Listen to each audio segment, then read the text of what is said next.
tersambung antara lidah dengan kalbu, lalu tersahir pula ke dalam perbuatan.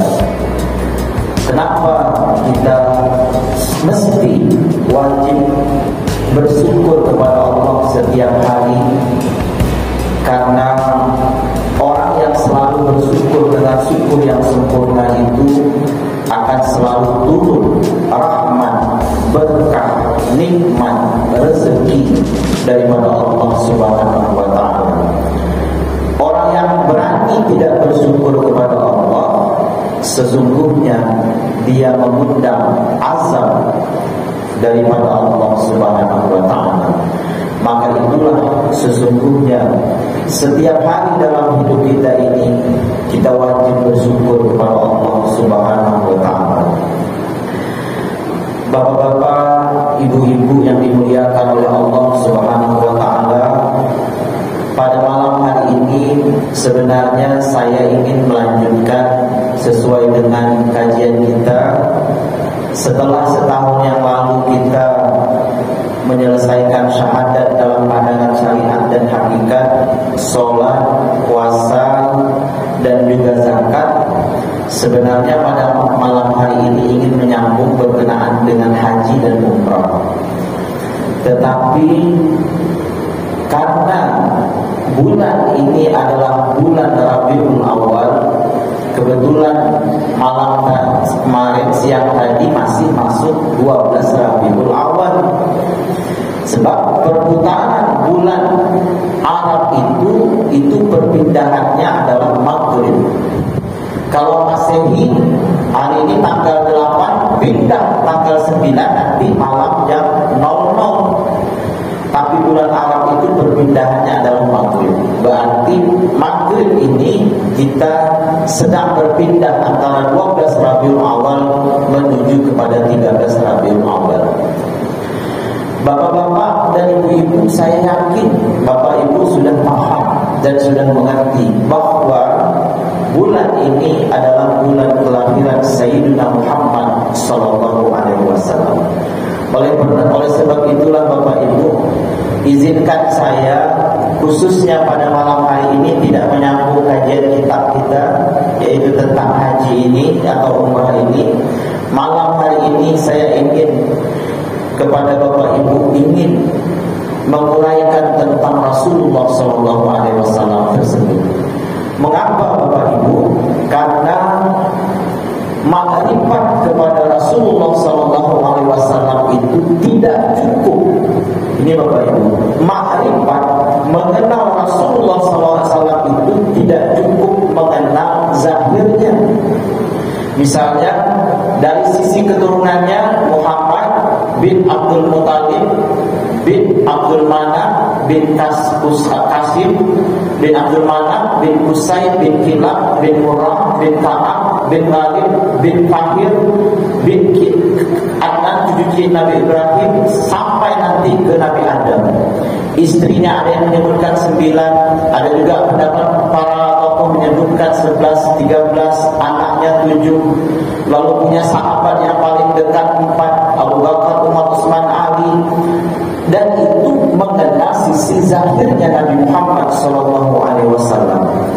Tetapi bapak ibu, yang sering kita, karena kajian kita ini adalah beriring antara syariat dengan hakikat.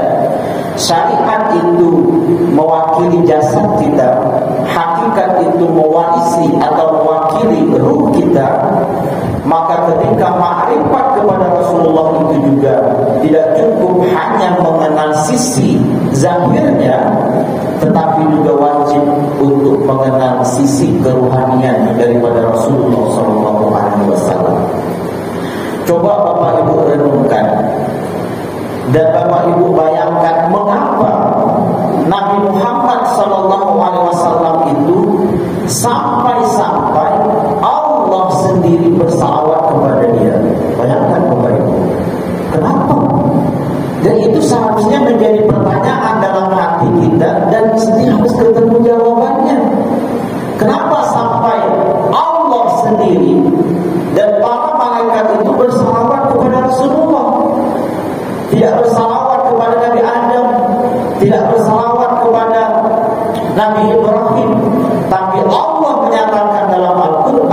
innallaha wa malaikatahu yusholluna 'alan nabi ya ayyuhallazina amanu shallu 'alaihi wa sallimu taslima. Allah dan para malaikat bersalawat kepada Rasulullah sallallahu alaihi wasallam. Mengapa? Lalu yang kedua yang perlu kita renungkan, mengapa satu-satunya makhluk yang pernah ketemu dengan Allah itu hanya Rasulullah. Semua makhluk, jangankan Nabi dan Rasul Bapak Ibu, malaikat Jibril, bayangkan Bapak Ibu, malaikat Jibril, penyampai wahyu, tidak pernah bertemu secara langsung dengan Allah Subhanahu wa taala.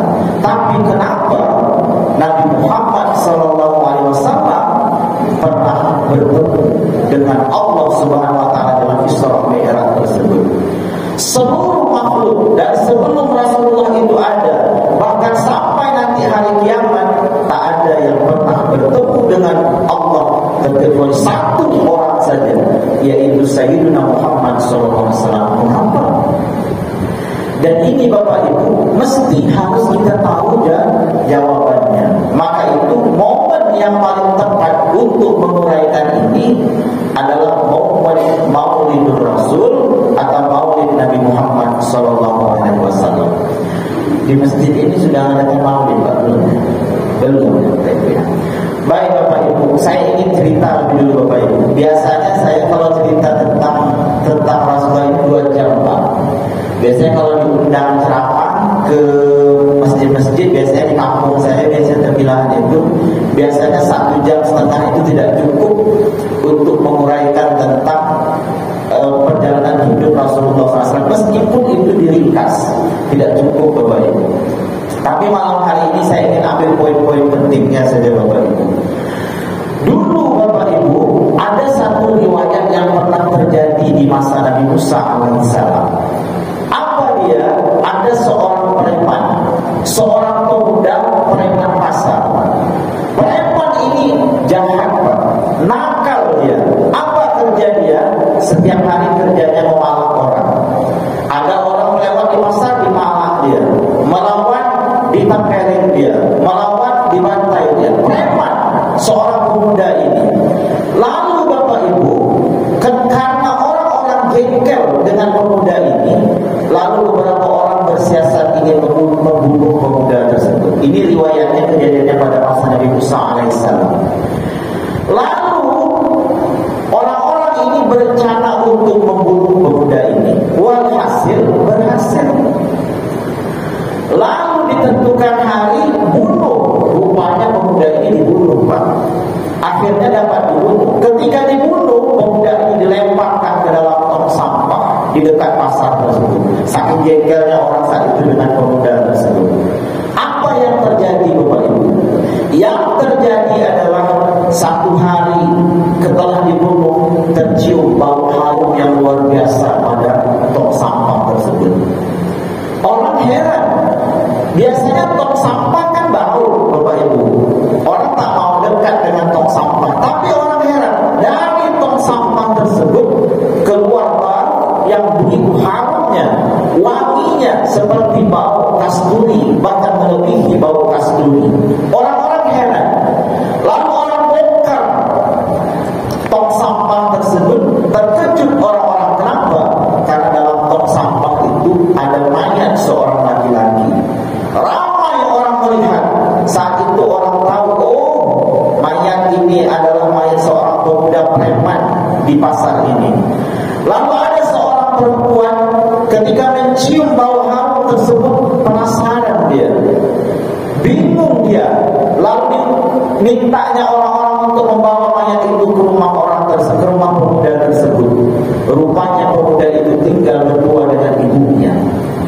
Lalu ketika diantar mayat itu kepada ibunya, wanita ini bertanya kepada ibunya, wahai ibu, tolong kasih kabar kepada aku, tolong sampaikan kepada aku, kenapa anakmu ini yang dia nakal, penjahat, mengganggu orang, tapi ketika matinya badannya, jasadnya itu harum luar biasa. Ada dia dimuliakan oleh Allah, sehingga ketika dia mati bau jasadnya itu harum seperti harum kasturi.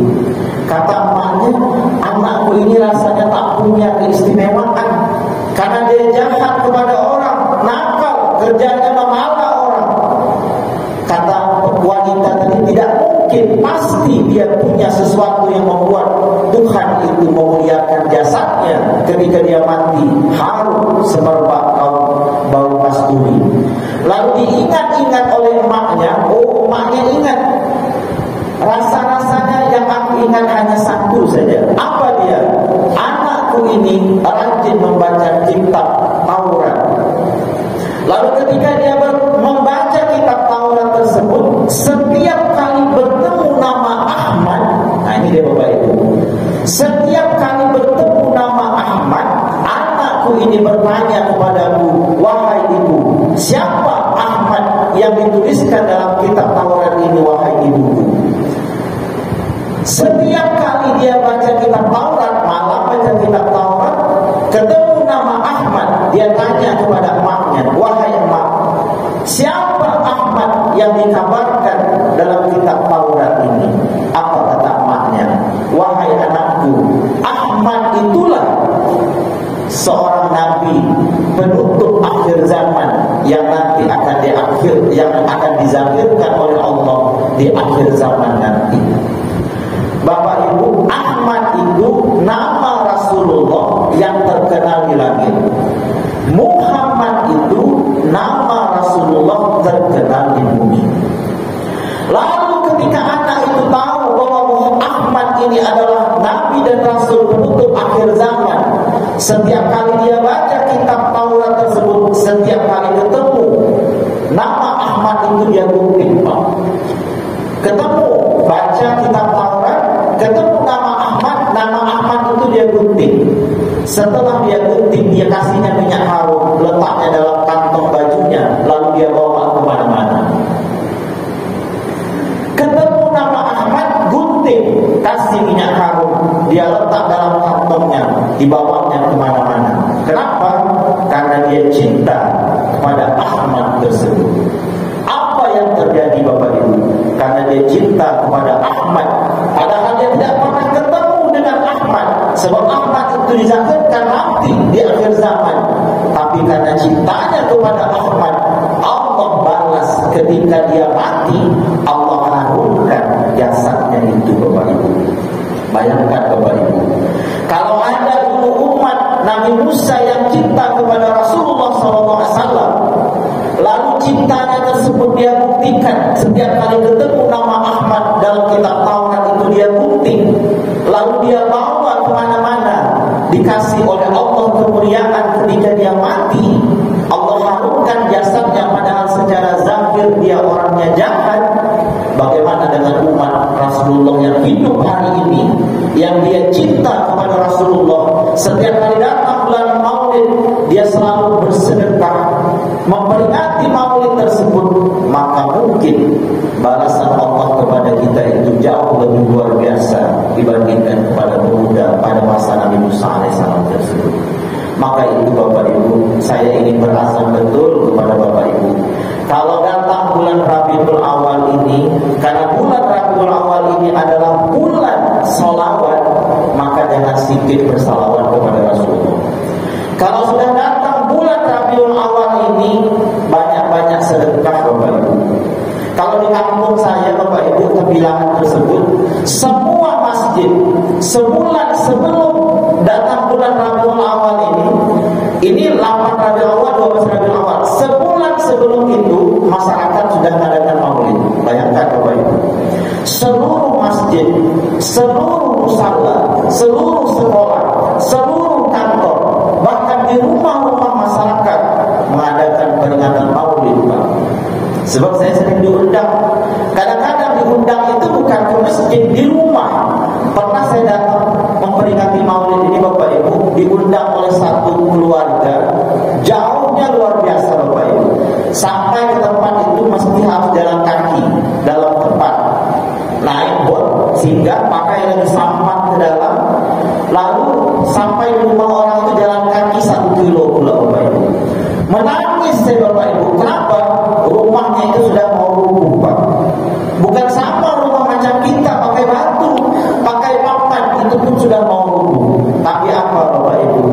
dia mau memperingati Maulid Nabi Muhammad SAW. Waktu itu ketika saya datang, Bapak Ibu, makanan yang dia sediakan untuk Maulid tersebut apa, Bapak Ibu? Kalau kita di sini beli ayam di pasar, lalu kita goreng, nanti ajak makan bersama-sama. Karena orangnya susah, tak bisa beli ayam di pasar, apa Bapak Ibu? Dia kerjanya memanah burung punai. Jadi seminggu sebelum melaksanakan Maulid, dia sudah panah burung punai, Pak. Jadi burung punai yang dia panah itu, dapat burung punai itu yang dia goreng untuk memberikan makan kepada orang yang datang ke rumahnya untuk membacakan Maulid. Jadi Bapak Ibu, pulang dari situ menangis saya, Pak. Bahkan menceritakannya pun mau nangis saya rasanya. Jadi pulang dari situ menangis luar biasa. Kenapa? Orang yang sesusah itu sanggup mau melaksanakan Maulid karena cintanya kepada Rasulullah. Bagaimana dengan kita yang setiap bulan Allah berikan rezeki banyak, tetapi tidak mau untuk melaksanakan Maulid, tidak mau bersedekah atas nama kecintaan kepada Rasulullah. Datang bulan Rabiul Awal, hari ini aku ingin sedekah kue 2 loyang untuk tetangga kiri kanan. Dalam rangka apa? Dalam rangka memperingati Maulid karena cinta kepada Rasulullah. Maka Bapak Ibu, kalau datang bulan Maulid ini jangan sampai kita sia-siakan Bapak Ibu.